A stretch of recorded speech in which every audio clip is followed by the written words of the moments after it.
Hi, I'm Buster Moon and I'm a Korean teacher. Today, I'm gonna show you my lazy routines of language learning.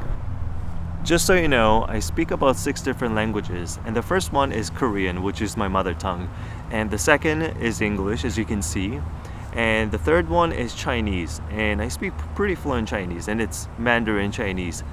And I also speak some Italian, Spanish, and Indonesian.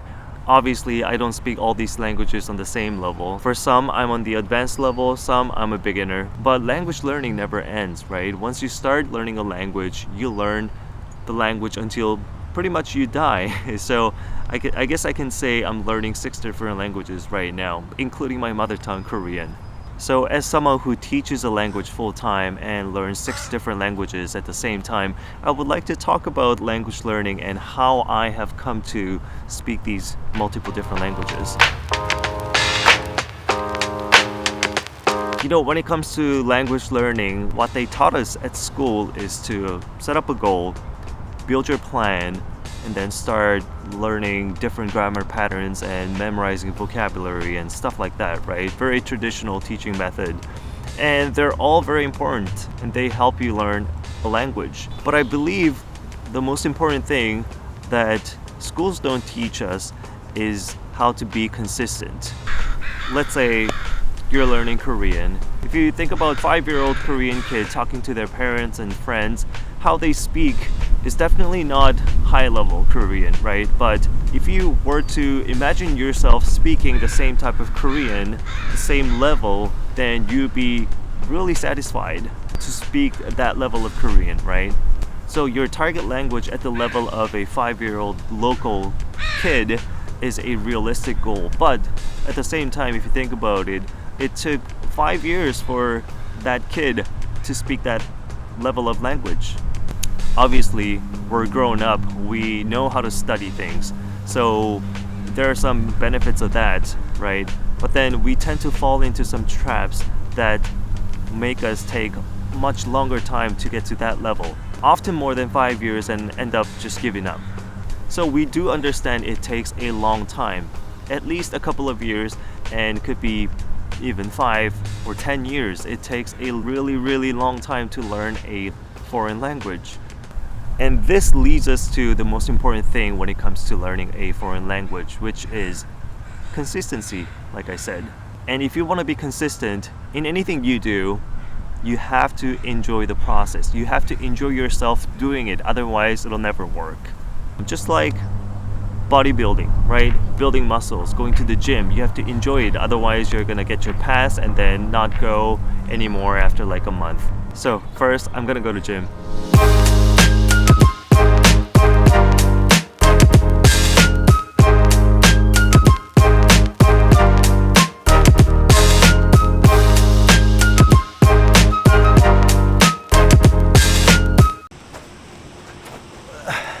One of the most boring things you can do when learning a language is memorizing vocabulary, and I've never really had much fun with it. I've tried using Anki, which is probably the most sophisticated and popular software when it comes to memorizing vocabulary, and I've tried writing the words down and the meanings and covering up the meanings and see if I can recall the meanings of the words. But nothing really seemed to work. And what I mean by that is I never really succeeded in doing it for a long period of time. Like I would do it for 3 days, 4 days, or a week, and then I would stop and I would never really look back at what I've done. And what I do right now to learn these words in my target languages is surprisingly Duolingo. And I see a lot of people saying Duolingo doesn't work. You're never able to learn a language with Duolingo, and to some extent, I definitely agree with it.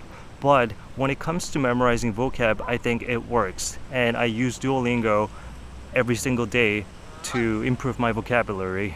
And the reason why it's working for me, at least, is because I'm having fun with the app. Like, I enjoy doing the lessons on Duolingo, and it keeps me coming back to the app every single day. And here again, the most important thing is consistency, and Duolingo is the only thing that made me consistent. Add me as your friend on Duolingo if you're using it every day.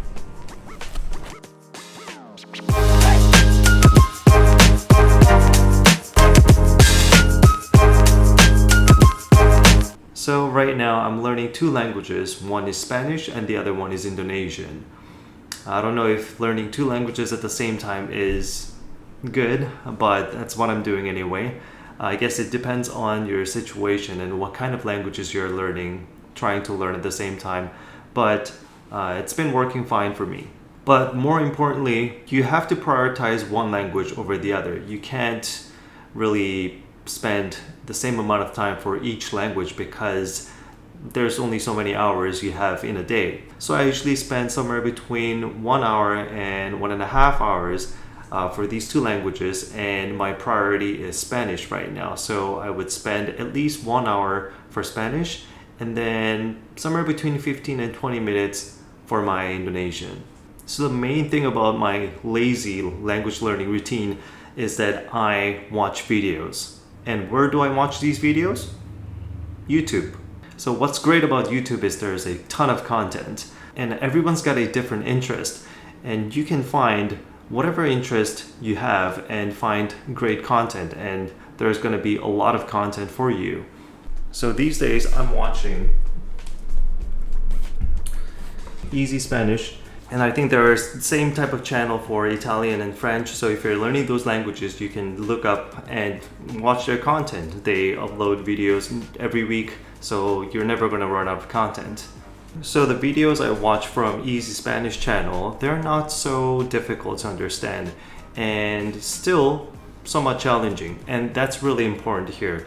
You have to find content or videos that are slightly above your level. So you're still learning things, you're still hearing things that you don't understand, but you understand parts that come before and after, and you can actually infer the meanings of the part that you don't understand and be able to kind of guess. And it's okay if you don't guess it right. What's important is you have to keep training yourself to infer meanings instead of looking up words and phrases online or in your dictionary. And something I would like to add is that when I watch the videos, I don't really do anything. I just watch. Like, I don't have my notebook and pen ready in front of me and write down words and phrases whenever I don't understand things, right? I don't do that. And that's why I'm calling myself a lazy learner. It's not like I never used to write things down. Actually, let me show you.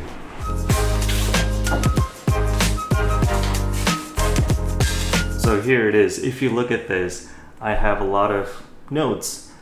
These are the notes that I took when I was watching Chinese content, and I do actually like taking notes because it's fun for me. So I used to really like doing this, but then after some time I don't look at the notes I took, and when I try and read this right now, I don't really remember anything. So that's why I'm not doing this anymore. And when you watch videos and take notes, you're gonna pause and write down whatever words or phrases and then continue watching again and then stop again and do this over and over again. And then it's going to actually elongate the study time much longer when you compare it to just watch the whole thing all at once without stopping, right? So what I think is better is that spend more time watching more videos instead of making stops and writing things down, because you're not going to go back to your notes. If you go back to your notes very frequently, I guess you could do it, but for me, I never really go back to my notes, so it didn't work for me.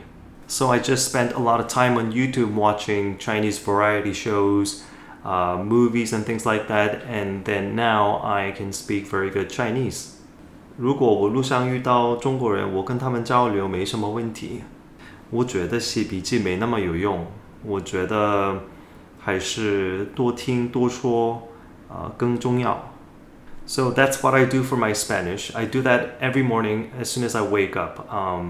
And that's another thing. If you do language learning early in the morning, you don't have to find the time to do it later in the day. And let me show you how I learn my Indonesian. So because my Indonesian is not good, I'm still at beginner level, I don't go to YouTube and try and find videos to watch because they're mostly really difficult for me to understand. So what I do at this stage is Duolingo. So let me show you my Duolingo page. So if you take a look, there's section 1, section 2, and section 3, and I am 27 out of 40, so I'm getting close to the end of section 2. And I believe section 2 is the biggest section out of all 3, so I'm making a good progress. And if I show you my word count, I have 1148 words. Obviously, I don't remember all 1148 words, but I should be able to recall, I don't know, maybe 700-800 words out of that. And that's quite a bit of words. That's quite a bit of vocabulary I've learned in the past few months. Like, it's been really effective. Like, I can recall a big chunk of that word count. So I suggest you try and focus on Duolingo for your vocabulary. So although I'm learning a lot of words from Duolingo, I'm not listening to the language as much as I should.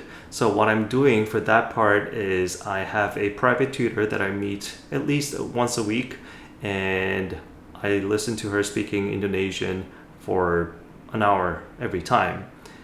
And this is also very important. If you're learning your target language with a tutor, tell your tutor to speak in your target language the whole time. And that's what my Indonesian teacher does. Like, she talks to me in Indonesian, although at first it was really difficult because I didn't know any words, right? But then I've gotten used to it, and during lessons, your teacher is going to repeat certain words over and over, and you're gonna get used to it. Okay, so that's it for today. I hope you found what I just shared useful, and I'll come back with more useful tips. Do it ASAP, as steady as possible.